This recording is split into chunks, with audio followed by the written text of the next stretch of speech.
各位觀眾大家好。嗱，過去英國幾日10日嘅天氣咧都係落雨啊、陰天啊、潮濕咁啊，難得今日咧就有翻啲嘅太陽，所以咧就真係特登出去室外咧同大家拍片講話睇。咁啊，因為順便想曬下太陽，咁亦都咧順便又去超級市場買啲日用品。嗱，咁今日同大家講嘅話題咧就都係離唔開嗰個香港嗰場火災。咁就尤其是呢兩日咧，網上咧已經出現好多啲嘅各種嘅資訊消息。都反映咧，就等於我上一條影片就講到咧，根本呢場嘅火災咧又完全唔係意外，係主要就係因為政治同埋人禍呢啲嘅事情。包括依家有啲嘅官方嘅媒體啊，想將嗰個調咧就調將佢轉移去因為嗰啲嘅竹棚啊嗰啲，咁亦都喺網上出現好多媒體咧，嗰啲竹咧就根本嘅耐熱性好高嘅，甚至我咧睇到喺網上咧有一條日本人啊嗰啲嘅影片啊，將個火球燒熱到過千度去擺一個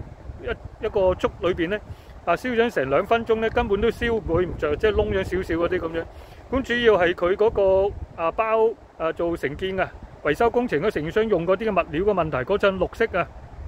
嗰陣唔知叫咩啦，嗰陣綠色嘅係好容易易燃嘅。咁亦都網上有啲睇到啦，比對比咧就一啲比較有阻燃性同比較易燃咧，同埋亦都有一啲嘅專業人士咧解釋過。嗰啲嘅易燃咧就係平一半價錢，咁所以咧亦都係偷工減料，嗰個嘅承辦商偷工減料，為咗慳成本，呢個其中一個因素。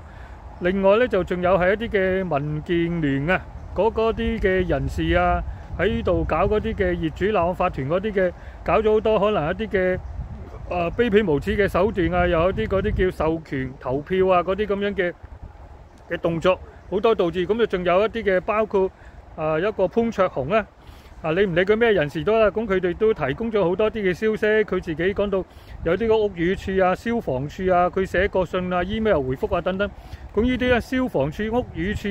啊，甚至乎呢啲嘅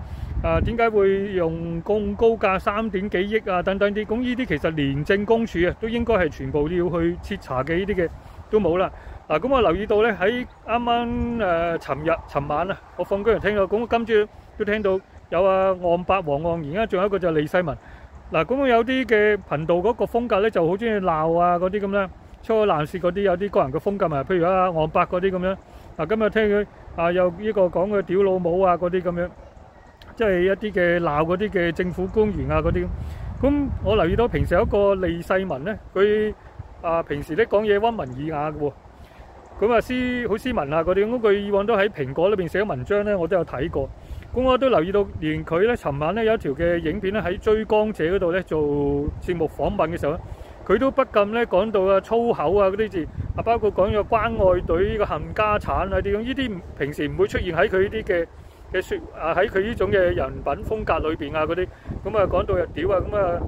撚啊嗰啲咁嘅字眼啦咁個追光者就住佢有啲嘅粗咧，就要用一篤一個音咁去掩蓋佢啲嘅出嗰啲字幕咧都唔會寫冚家產嘅。咁佢今朝早亦都有一條我睇到嘅一條14個鐘頭前一啲嘅佢自己嗰個佢自己嘅頻道裏邊咧做一啲嘅講話咧，咁佢亦都用到悲憤呢啲咁嘅字眼。咁即係種種呢啲嘅事情，大家都反映到咧，依家嘅數字啲消息咧好唔100%呢個嘅，即係跟得切咧，就可能有啲講緊已經係超過3位數字，超過過百人死啦，有啲去到又寫120幾，有啲100幾啊。咁姑勿論都好咧，咁呢度死傷已經超過100個人，仲有啲嘅失蹤未揾翻嘅財物嘅損失。正如我上一條影片嘅講到咧，其實呢啲咧反映咧係香港市民咧係應該趁呢個時候啊，即係當然啦，未必係依家即刻去做。因為仲有好多仲喺一個嘅傷感啊、善後啊嗰啲嘅工作裏邊，但係我覺得咧係值得去呼籲咧。呢個唔一定用我哋香港議會個名義，即使一個個人嘅名義，我作為一個香港人，我都應該咧去呼籲香港市民咧係準備借呢個情況咧，更加要去再準備做一次嘅抗爭。呢個抗爭咧就直指呢個嘅呢個大火嘅事件，要佢徹查，要呢個港共呢啲非法政權嘅官員咧，要佢哋問責，就係趁呢個時機大家都知啊，呢個習近平都出到聲啦。咁其實可以想像咧，依家呢個李家超咧，其實喺香港嘅人，你冇乜邊個真係夠膽話會話係真係中意佢嘅。即使嗰啲嘅所謂藍絲陣營，都冇乜邊個真係中意阿李家超啦，係咪？咁其實趁呢個時期咧，大家應該去準備一次，係為咗呢件事去出嚟表達，去抗爭，去表達一啲訴求。依家唔好講用佢俾佢哋嗱，有陣時抗爭咧都要有第一要有一個勇氣，第二仲有一個咧就係智慧，就係依家趁呢件事，就係要求呢個港共非法政權要佢哋交代啲事。嗱，佢哋當然用好多手段啊，點去阻延啊，咁唔緊要嘅。你起碼咧做到一個嘅效果，就係依家全民咧討厭李家超，逼使呢個習近平啊，佢逼佢要咧換咗一個人都好嘛，起碼都發泄下香港市民嗰啲嘅怒火。雖然佢換咗一個都唔會係好人嚟㗎啦，係咪？你幫得共產黨做嘢嘅人都唔會係好人，但係至單度咧，你做到一個效果咧，就逼走呢個李家超咧，都俾一啲嘅佢後來者又好，佢身邊依家現任啊嗰啲嘅呢個非法港共政權呢啲嘅各種嘅官員頭領人物都好咧，亦都可以代表香港人咧發泄下一種嘅怒火氣氛咧，就係逼走呢個李家超都好嘛。甚至乎你唔知嗰個效果係會點樣喎？你雖然依家香港人冇辦法去咗，即係我講過咧，政治嘅嘢就成王敗寇啊，唔需要理佢講話咩嘢，佢犯唔犯法。雖然喺權力上、現實上咧，佢而家控制住；喺道理層面上、喺現實層面上、政治上嘅嘢成王敗寇就係，如果假設我依家有權力、有武裝力量，我一嘢推翻呢個中共，個法律邊個定呢？咪由我去定咯。就係咁簡單。不過依家佢有武裝力量去管治、控制香港、控制大陸、中國嘅人，咁嘅所謂嘅法律就佢自己講去定嘅嘛。即使撇除呢個，趁依家呢個香港呢件事情，香港人應該咧籌劃準備啊一個嘅抗爭運動，就呢件事要求佢哋作出其中一個，仲有就係一定要佢哋作出呢個賠償，唔理佢點樣賠償，要佢揾翻呢個嘅呢個搞呢個維修啊，維修公司嘅去賠償又好，或者由佢呢個非法港共政權去賠償都好。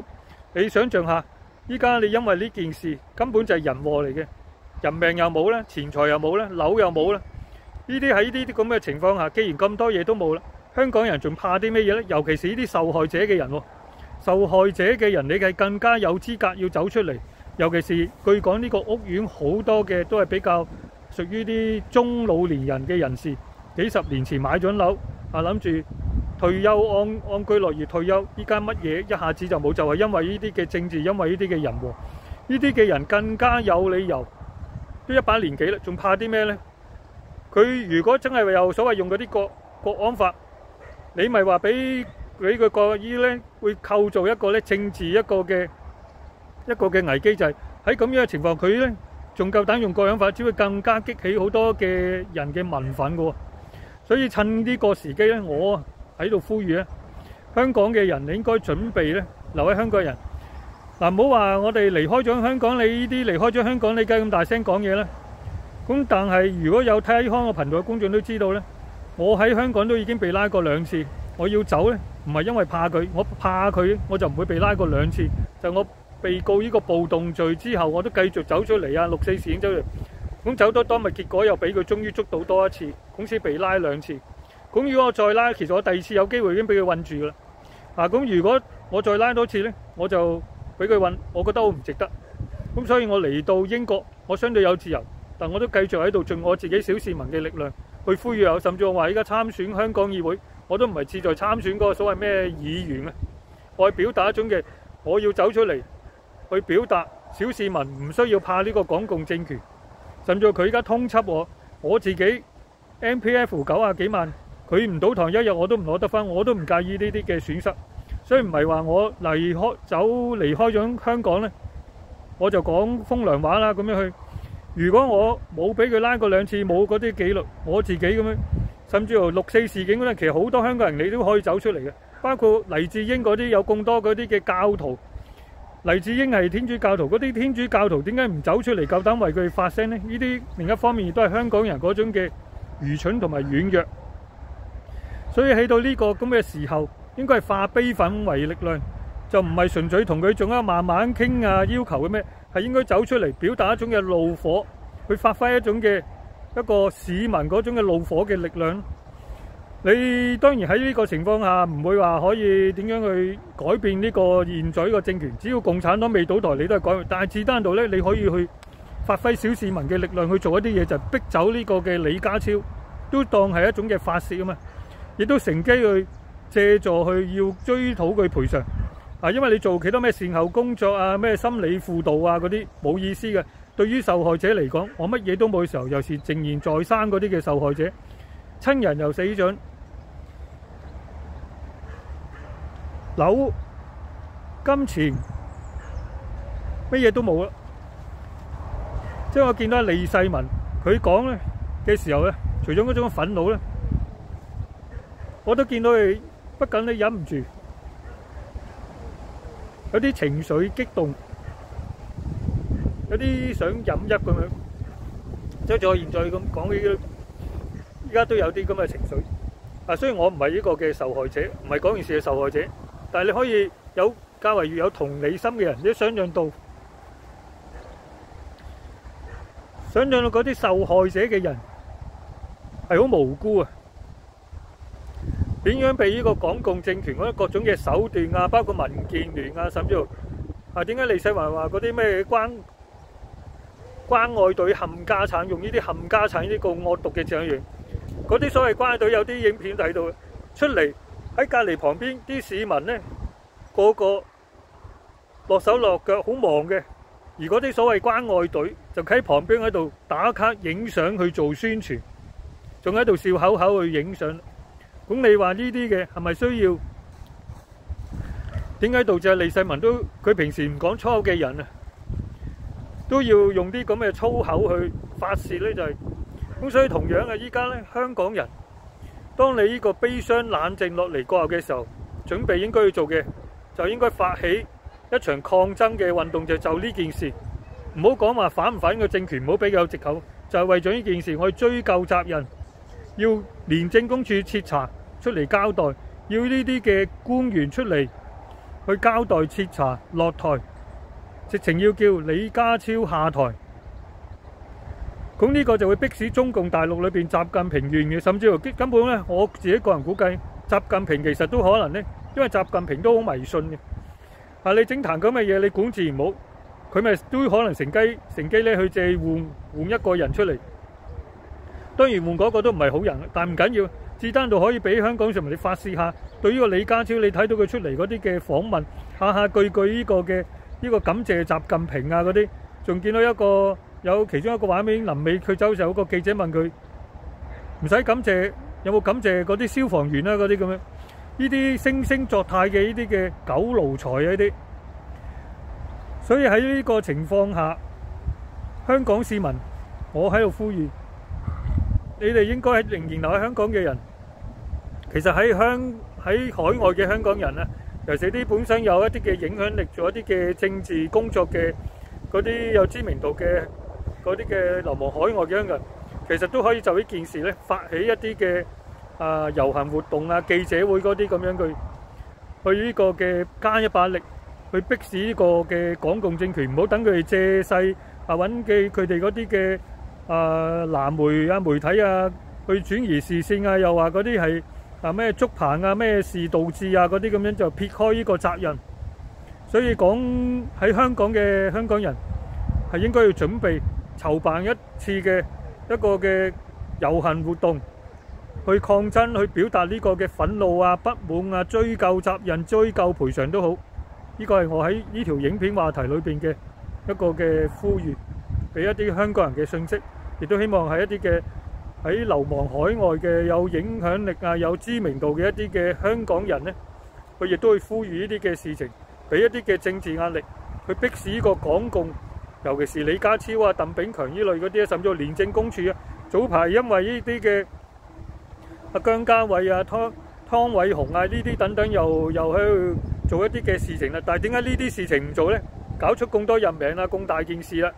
搞嗰啲所謂咩維穩國安啊嗰啲，佢就走出嚟去做嘢。廉政公署當然大家都知㗎，心照啊，稍為明眼嘅香港人都知，自從97年之後，廉政公署嗰個功能已經逐被呢個中共港共去削弱。依家廉政公署嗰個嘅阿頭都必定係呢個港共政權委派嘅人，但係我哋可以發揮小市民啊團結嘅嗰種嘅力量啊，唔係淨係喺度互助做物資嗰啲。我哋要將呢啲嘅善後咗之後，去發動一場嘅大型嘅抗爭，就係對呢件嘅事件表達一個憤怒嘅不滿，俾翻啲嘅政治壓力呢個港共嘅非法政權。呢個係我呢條影片嘅俾一啲嘅信息俾香港人去參考。暫時同大家去分享到呢度，拜拜。